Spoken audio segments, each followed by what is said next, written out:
Chuyện gì sẽ xảy ra với Trung Quốc? Lời sấm kỳ lạ của Sa Đao Nhân đã ứng nghiệm từng chữ. Sự thật gây sốc. Triết lý nhân sinh mến chào quý vị khán thính giả đang theo dõi chương trình trên kênh Triết lý nhân sinh.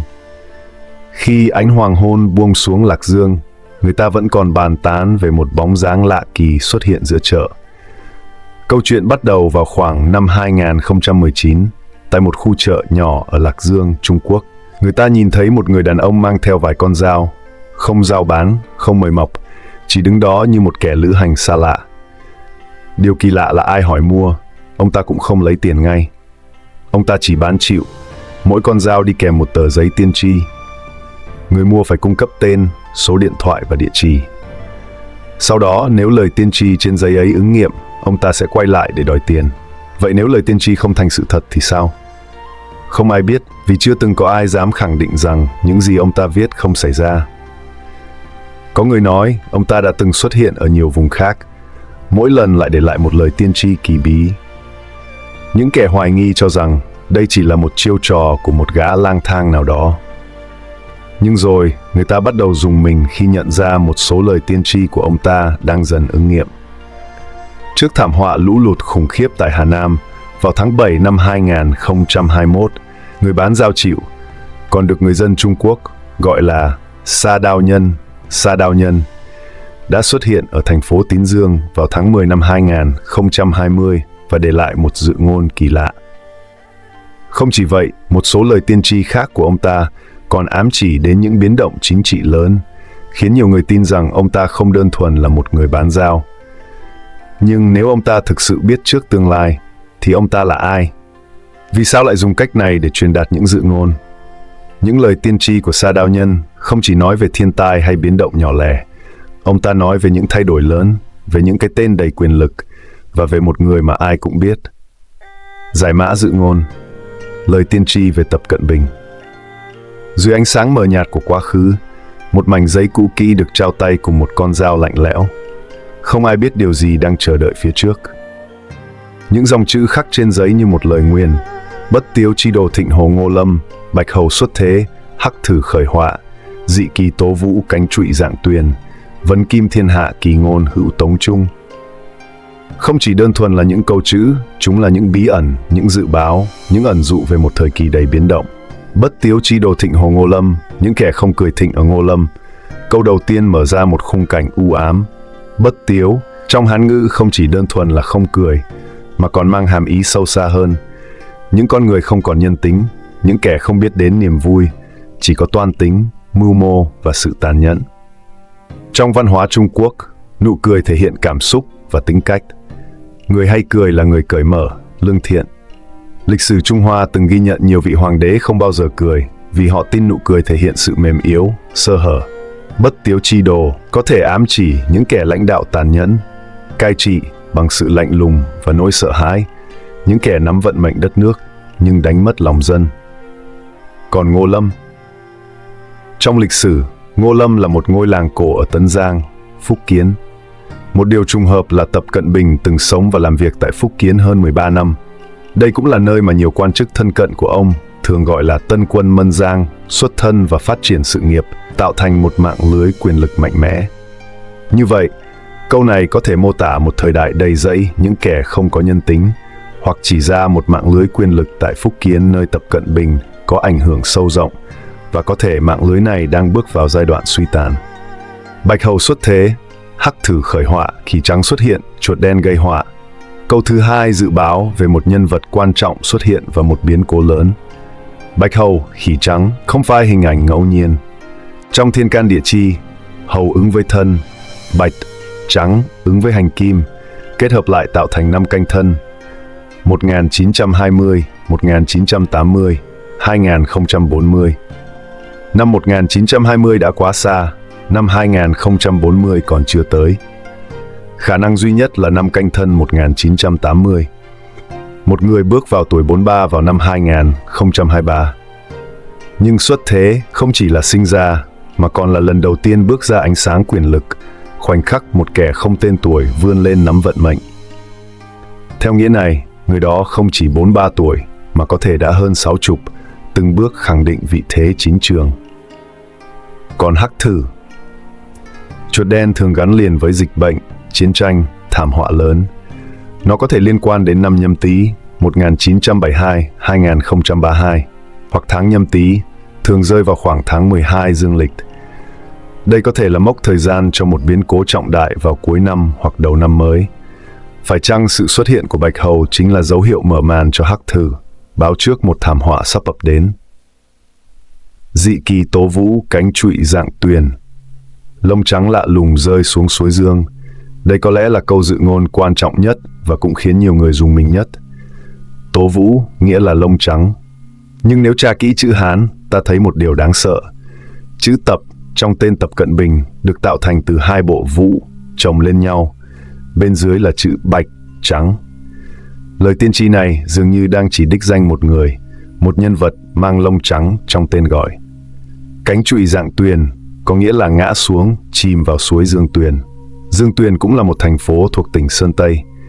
Nếu hiểu theo nghĩa ẩn dụ, đây có thể là điềm báo về sự sụp đổ của ông Tập Cận Bình hoặc một sự kiện chấn động xảy ra tại Sơn Tây.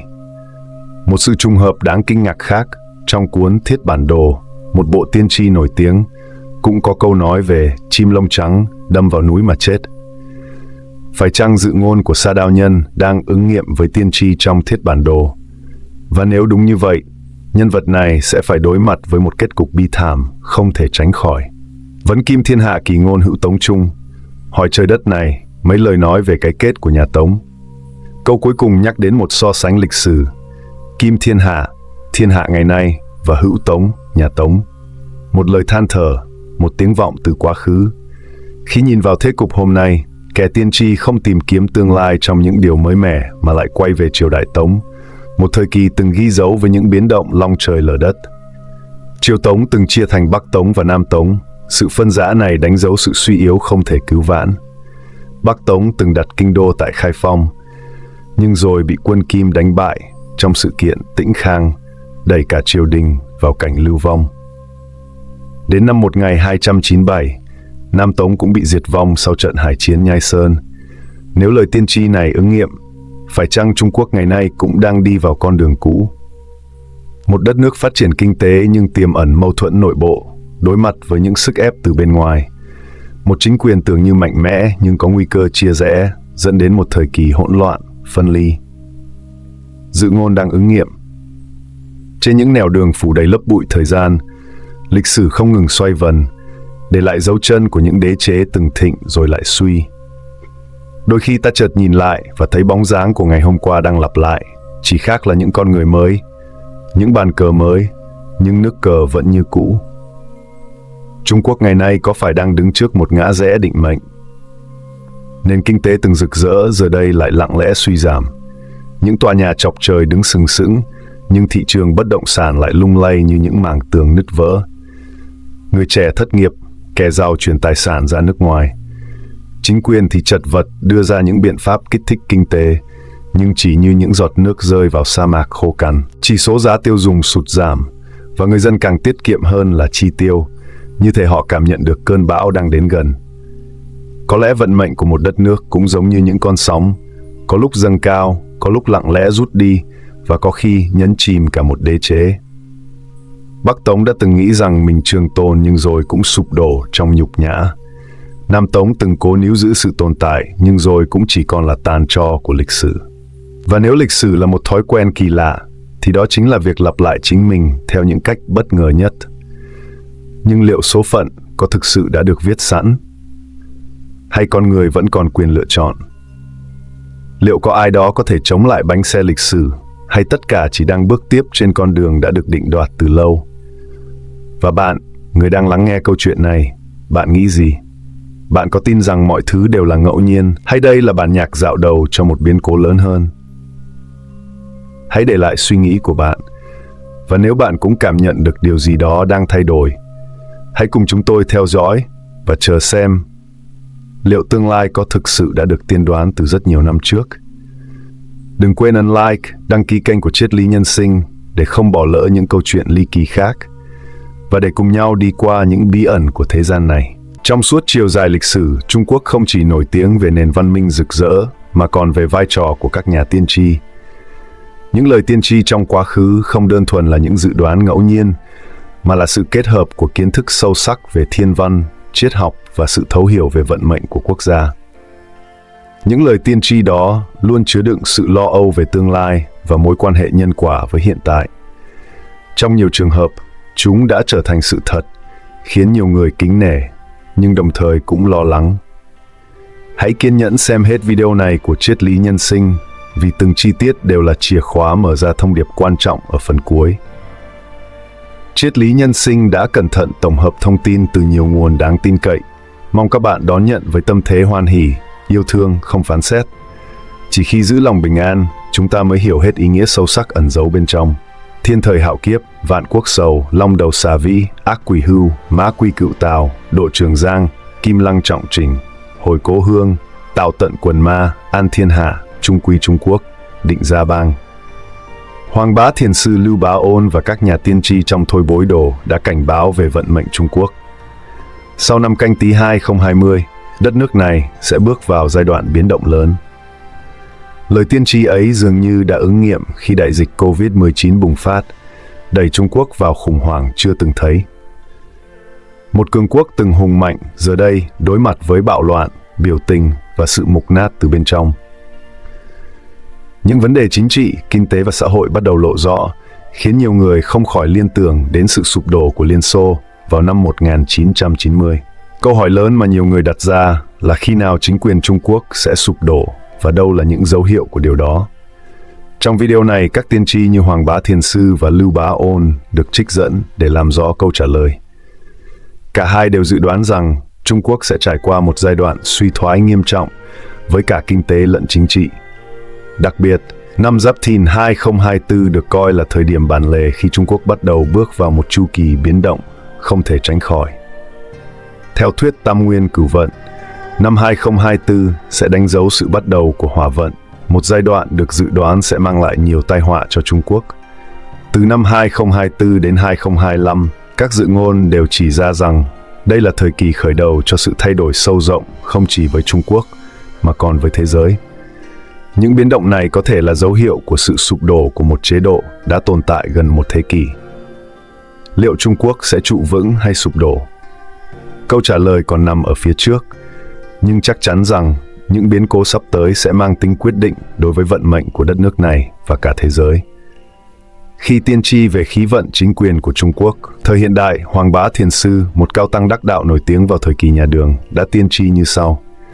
Xích thử thời Đồng vận bất đồng, Trung nguyên hảo cảnh bất vi công, Tây phương tái kiến nam quân trí, cương đáo kim xà vạn dĩ trung. Tạm dịch, chuột đỏ thì giống vạn không đỏ, ánh đẹp Trung nguyên chẳng tính công, phương Tây lại thấy quân Nam đến, vừa đến gắn vàng vạn đã xong. Hoàng Bá Thiền sư là ai? Ngài không chỉ là một bậc thiền sư nổi tiếng của Thiền tông Trung Quốc đời nhà Đường, mà còn là một mắt xích quan trọng trong dòng truyền thừa của Thiền tông. Hoàng Bá Hy Vận, một cái tên vang danh là pháp tự của thiền sư Bách Trượng Hoài Hải, và đặc biệt hơn, Ngài chính là thầy của Lâm Tế Nghĩa Huyền, vị sáng lập dòng thiền Lâm Tế. Dòng thiền này đã và đang lan rộng không chỉ ở Trung Quốc, mà còn sâu sắc gắn bó với đời sống tâm linh tại Việt Nam, đặc biệt là vùng núi Vinh ở miền đông Việt Nam, nơi rất nhiều chùa theo phái Lâm Tế, kết hợp giữa thiền và tịnh độ. Hoàng Bá Thiền sư có 13 vị đồ đệ xuất chúng, tất cả đều đắc đạo, để lại dấu ấn đậm nét trong lịch sử Thiền tông. Đáng chú ý hơn, Hoàng Bá còn để lại những lời tiên tri huyền bí, và chúng ta sẽ cùng khám phá lời tiên tri ấy. Theo một số chuyên gia, hai câu thơ đầu của bài tiên tri dường như phác họa sự suy vong không thể tránh khỏi của chính quyền Trung Quốc thời điểm đó. Còn hai câu sau, đầy ẩn ý, lại chỉ ra thời gian và dấu hiệu của sự sụp đổ ấy. Thật thú vị khi nhìn lại lịch sử. Năm Tý, theo lời Sấm, là vừa năm sinh vừa năm tử của chính quyền Trung Quốc. Cụ thể hơn, lời tiên tri thời Đồng vận bất đồng, ám chỉ năm 1948, năm Mậu Tý, khi quân đội Mao Trạch Đông đánh bại hoàn toàn Tưởng Giới Thạch, chiếm lĩnh phần lớn lãnh thổ Trung Quốc. Bạn có bao giờ tìm hiểu và nhận ra sự trùng hợp đầy bí ẩn này trong dòng lịch sử? Những sự kiện lịch sử đã được khắc họa qua nhiều bộ phim tài liệu, nhưng ít ai biết đến những góc khuất bí ẩn sau đó. Năm 1948, không chỉ đơn giản là một năm chiến thắng của Mao Trạch Đông, mà còn là khởi đầu cho một vận mệnh đầy quyền lực của Trung Quốc. Đó là năm định mệnh khi quân đội của Mao đánh bại Tưởng Giới Thạch, một cú chuyển mình mạnh mẽ đưa Trung Quốc vào thế cục xưng bá, và tưởng như không gì có thể ngăn cản sự thăng hoa của chính quyền này. Nhưng điều gì đến cũng phải đến. Câu hỏi lớn nhất là, năm tử của chế độ này rốt cuộc là năm nào? Năm 2020, một năm đầy biến động không chỉ với thế giới mà còn với chính Trung Quốc. Nếu nhìn vào dòng chảy lịch sử, đây có thể chính là năm tử của họ. Một năm mà các dấu hiệu suy thoái kinh tế, bất ổn xã hội và chính trị bắt đầu bùng nổ. Quan hệ với các cường quốc như Mỹ đã không còn là sự đối thoại, mà thay vào đó là các cuộc chiến thương mại, quân sự và ngoại giao căng thẳng. Các nước lớn đã liên thủ, từng bước đẩy Trung Quốc vào tình thế nguy hiểm trên trường quốc tế. Nhưng đây không phải là điều bất ngờ với những người có tầm nhìn xa. Quay ngược thời gian về những năm chiến tranh Trung Nhật, Đại sư Trương Gia, một nhân vật bí ẩn và quyền uy, từng tiên tri về tương lai của Trung Quốc.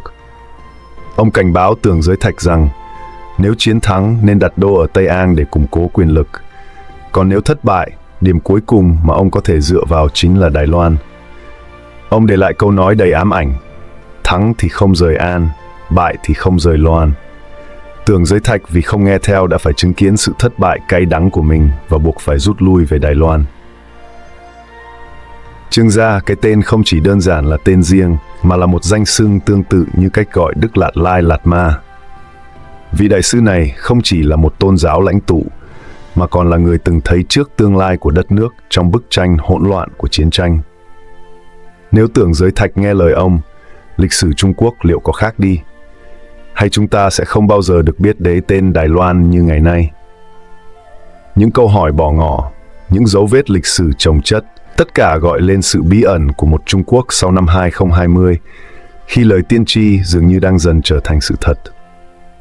Trung Quốc từ lâu đã tồn tại niềm tin sâu sắc về sự tái sinh giữa các kiếp sống, và Đại sư Trương Gia được xem như hóa thân đời thứ 7 của một nhân vật tôn giáo đầy quyền uy.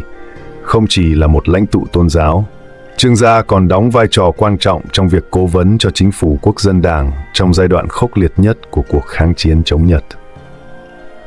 Ông đã đi khắp đất nước, đặc biệt tại Mông Cổ, để xoa dịu lòng dân sau sự kiện đau thương ngày 7 tháng 7 năm 1937, khi Nhật Bản tràn vào Trung Quốc. Thời điểm đó, sự chênh lệch sức mạnh giữa Trung Quốc và Nhật Bản là rõ rệt, với hàng loạt thất bại lớn của quân đội Tưởng Giới Thạch. Đặc biệt, thảm họa Nam Kinh cuối năm đó đã khiến cả thế giới bàng hoàng. Trong bối cảnh đen tối ấy, Trương Gia lại một lần nữa cảnh báo Tưởng Giới Thạch với 8 chữ tiên tri: rời đô Trùng Khánh, kháng Nhật khả thắng. Không lâu sau, một nhà chiêm tinh học đã phân tích rằng chiến lược di rời của Trương Gia không chỉ là một bước đi thông minh, mà còn là chìa khóa giúp Tưởng vượt qua cơn bão này. Nguyên nhân nằm ở thiên tượng năm 1937, khi sao Hỏa, được gọi là Huỳnh Hỏa, di chuyển vào vị trí giữa chòm sao Tâm. Một hiện tượng mà các nhà chiêm tinh cổ đại coi là điểm xấu, thường báo hiệu thảm họa hoặc sự suy vong của một triều đại. Lúc ấy, số phận của Tưởng Giới Thạch như treo trên sợi chỉ mỏng manh, và nếu không có sự trấn yểm của Trương Gia, có lẽ Tưởng đã tử nạn trong chiến tranh, dẫn đến sự toàn thắng của Nhật Bản. Trương Gia đã nhìn thấy trước tương lai này và khéo léo dẫn dắt Tưởng Giới Thạch rời đô đến Trùng Khánh. Chính từ đó, Trung Quốc bắt đầu thay đổi cục diện. Khi Mỹ bắt đầu viện trợ giúp Trung Quốc đảo ngược tình thế, cuối cùng đánh bại Nhật Bản.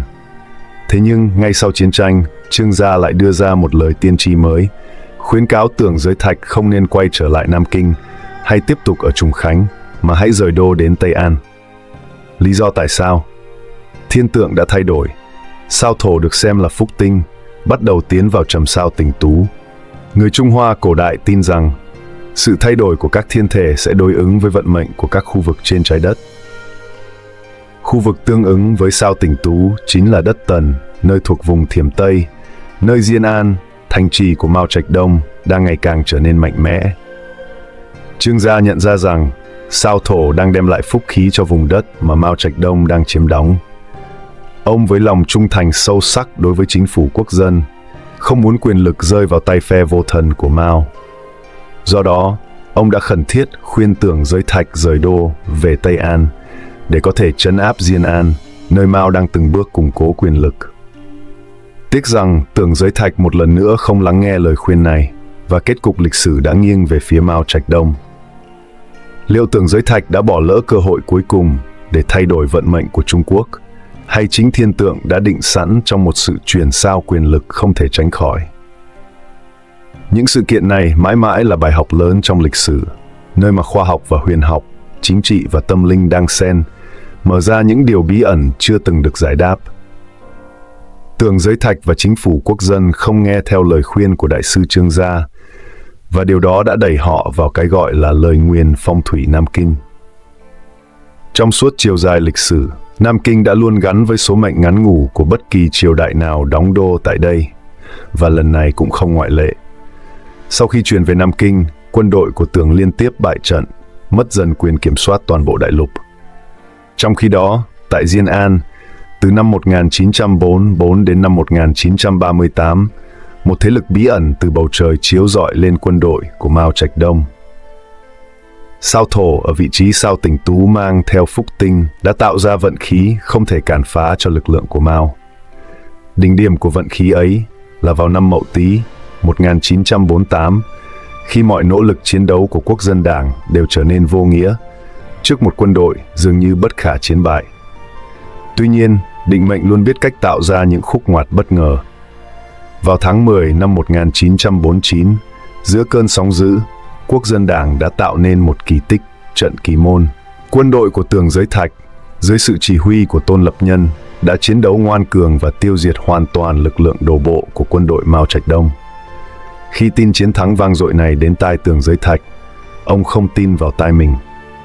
Sau khi xác minh nhiều lần, nước mắt lăn dài trên má, ông nghẹn ngào thốt lên: Đài Loan đã an toàn.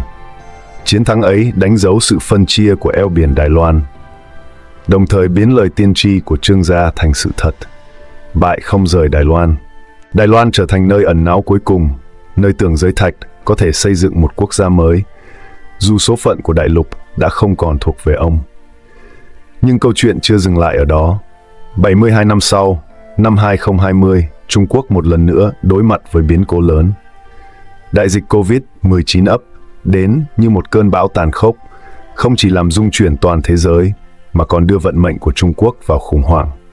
Xã hội chìm trong hỗn loạn, kinh tế đổ vỡ, người dân phải sống trong cảnh khốn cùng. Những lò thiêu xác hoạt động không ngừng, bạo loạn lan tràn khắp nơi. Cảnh tượng kinh hoàng ấy như một sự đáp trả nghiệt ngã của số phận. Phải chăng năm 2020 chính là năm tử đã được tiên tri, khép lại một chu kỳ vận mệnh của chính quyền Trung Quốc? Năm 2020 có thể được xem như một cột mốc lịch sử, báo hiệu bước ngoặt quan trọng trong vận mệnh của chính quyền Bắc Kinh. Như thể sự sụp đổ đã được tiên tri từ trước. Trong suốt hàng ngàn năm lịch sử, không có triều đại nào là tồn tại mãi mãi, và câu hỏi lớn đặt ra là khi nào sẽ đến hồi kết của chế độ hiện tại. Một câu sấm chấn động đã được lưu truyền: Tây phương lại thấy quân Nam đến, vừa đến rắn vàng vẫn đã hết. Câu này ám chỉ rằng vào năm Tỵ, năm của rắn, số phận của Trung Quốc sẽ kết thúc. Nhưng đây chỉ là lời tiên tri, liệu có ứng nghiệm hay không thì chúng ta phải kiên nhẫn chờ xem. Tôi chỉ là người chia sẻ lại, chứ không phải là thầy phong thủy hay nhà tiên tri để mà khẳng định điều gì. Điều thú vị trong câu tiên tri này là Tây phương tái chiến, quân Nam chí, có ý chỉ đến ai đây? Để trả lời câu hỏi này, chúng ta cần tiếp tục theo dõi và giải mã các lời sấm truyền khác. Trước tiên, hãy tìm hiểu về một tiên tri nổi tiếng khác, Kim Lăng Tháp Bi Văn của Lưu Bá Ôn, một nhà thơ và công thần khai quốc triều Minh. Văn bia này được phát hiện vào năm 1937 tại chùa Kim Lăng ở Nam Kinh và có câu: Hồng hoa khai tặng bạch hoa từ Kim Sơn Thượng, mỹ nhân lai. Câu này có thể tạm dịch là hoa đỏ nở hết, hoa trắng bắt đầu nở, mỹ nhân đến trên núi Tử Kim. Ngắm lại những câu thơ bí ẩn này, liệu nó có ám chỉ một chu kỳ thay đổi, một sự chuyển giao quyền lực tại Trung Quốc hay không? Chúng ta không thể biết chắc, nhưng điều đáng suy ngẫm là Lưu Bá Ôn, người viết ra văn bia này, không chỉ là một công thần khai quốc, mà còn là một nhân vật huyền thoại.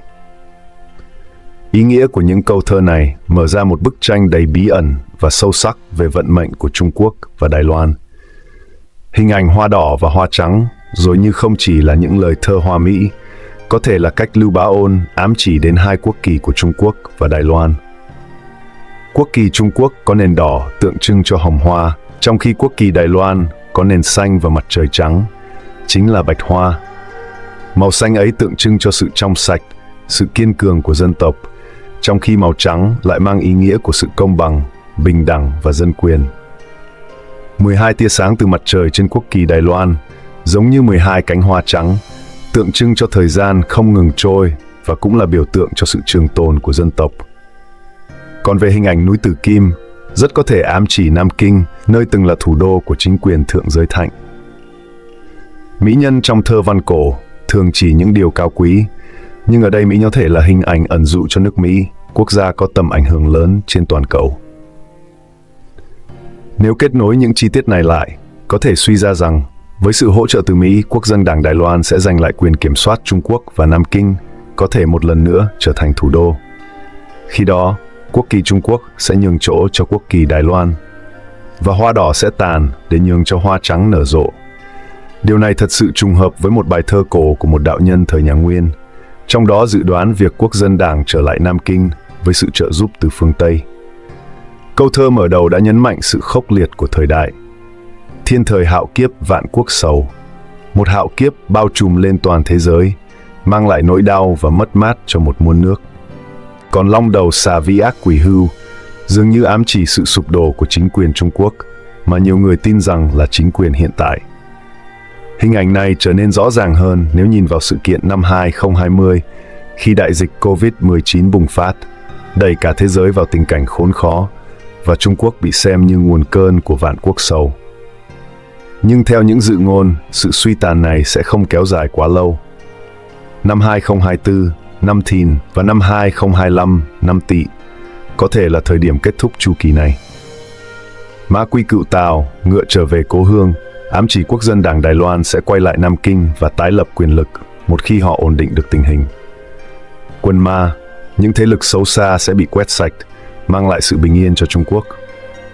Lời thơ ẩn chứa nhiều tầng nghĩa, nhưng đều hướng đến một viễn cảnh thay đổi đầy kịch tính của Trung Quốc trong tương lai, nơi mà quyền lực sẽ chuyển giao và xã hội sẽ trở lại ổn định sau những sóng gió. Liệu Quốc dân Đảng có thể thực sự một lần nữa làm chủ Trung Quốc hay không? Đây là một câu hỏi mà có lời sấm truyền vào những hình ảnh tiên tri như trong Thôi Bối Đồ đã gợi mở qua nhiều thế kỷ. Hình ảnh thứ 43 của Thôi Bối Đồ với câu Hắc Thố Tẩu nhập Thanh Long Nguyệt. Thỏ đen bước vào hang của rồng xanh có thể ám chỉ một bước ngoặt lớn trong quan hệ eo biển Đài Loan.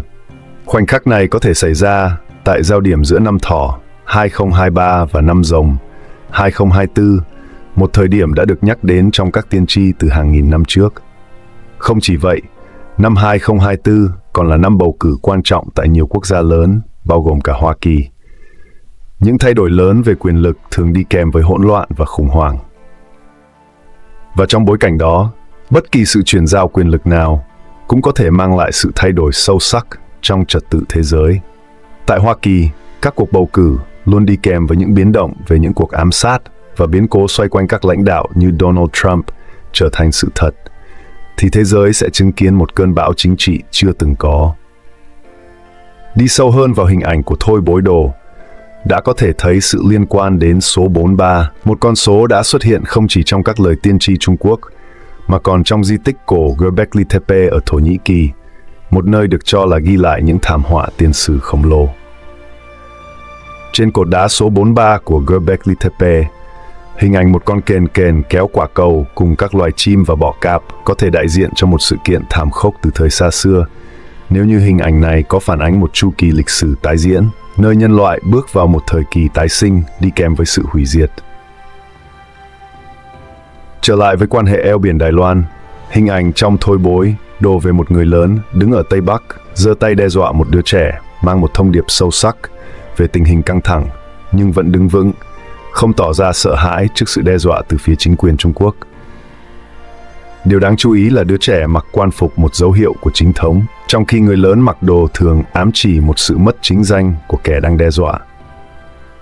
Có thể Đài Loan, tuy nhỏ bé và yếu về quân sự, vẫn được coi là nơi kế thừa dòng chính thống của nền văn minh Trung Hoa cổ đại, Trong bối cảnh ấy, cuộc đối đầu giữa hai bờ eo biển có thể sẽ không chỉ là cuộc xung đột vũ lực, mà còn là một cuộc chiến về giá trị và sự chính danh.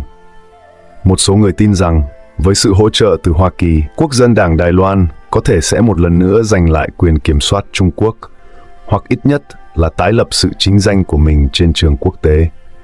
Khi đó, quốc kỳ đảo của Trung Quốc có thể bị thay thế bởi lá cờ xanh trắng của Đài Loan, tượng trưng cho sự thay đổi và phục hưng của một nền văn minh. Tuy nhiên, như mọi tiên tri, điều này vẫn còn là một câu hỏi và chỉ có thời gian mới trả lời được. Liệu Đài Loan có thực sự trở lại làm chủ đại lục hay không, đặc biệt khi thế giới đang đứng trước ngưỡng cửa của những biến cố lớn vào năm Rồng 2024? Sau khi nghe về những lời tiên tri của Trung Quốc vào năm 2025, chắc hẳn nhiều bạn sẽ tò mò về tương lai của thế giới và đất nước Việt Nam trong cùng thời điểm đó. Năm 2025 không chỉ đánh dấu những biến chuyển lớn của một quốc gia, mà còn là thời kỳ chuyển giao toàn cầu, không chỉ về mặt vật lý, mà còn trên bình diện tinh thần và tâm linh. Tất cả các quốc gia, bao gồm Việt Nam, Trung Quốc và nhiều nơi khác trên thế giới, đều nằm trong vòng xoay của sự thanh lọc và chuyển đổi. Nhưng không chỉ có thế giới bên ngoài trải qua những biến động, mà ngay trong mỗi chúng ta, sự thanh lọc cũng đang diễn ra. Các bạn có bao giờ cảm nhận rằng mình đang trải qua một sự chuyển hóa bên trong, giống như cách thế giới đang thay đổi? Mọi suy nghĩ, mỗi cảm xúc của chúng ta đều góp phần vào hiện thực bên ngoài. Cuộc chiến bên trong nội tâm của chúng ta phản chiếu ra bên ngoài, dưới dạng những xung đột và khủng hoảng, và cả những cơ hội. Dù đối mặt với bất kỳ thời kỳ nào, điều quan trọng nhất là chúng ta cần chuẩn bị tinh thần vững vàng, làm chủ bản thân và giữ tâm tỉnh thức. Khi chúng ta tập trung vào sự bình an bên trong, điều đó sẽ lan tỏa và giúp chúng ta đối mặt với những biến động bên ngoài một cách mạnh mẽ. Hãy cùng ngồi lại bên nhau, trân trọng những khoảnh khắc quý giá của hiện tại, yêu thương và sống trọn vẹn từng phút giây. Nam Mô Bổn Sư Thích Ca Mâu Ni. Có rất nhiều điều cần rút ra. Nếu bạn thấy video này trên kênh Triết lý Nhân sinh có giá trị, vui lòng để lại nhận xét bên dưới. Và đừng quên thích, chia sẻ và đăng ký kênh YouTube của Triết lý Nhân sinh để biết thêm những bài học ý nghĩa hơn. Cảm ơn bạn đã tham gia cùng Triết lý Nhân sinh trên hành trình hướng tới việc giác ngộ và nghệ thuật của lòng trắc ẩn. Hẹn gặp lại bạn vào những video tiếp theo trên kênh Triết lý Nhân sinh. Thân ái!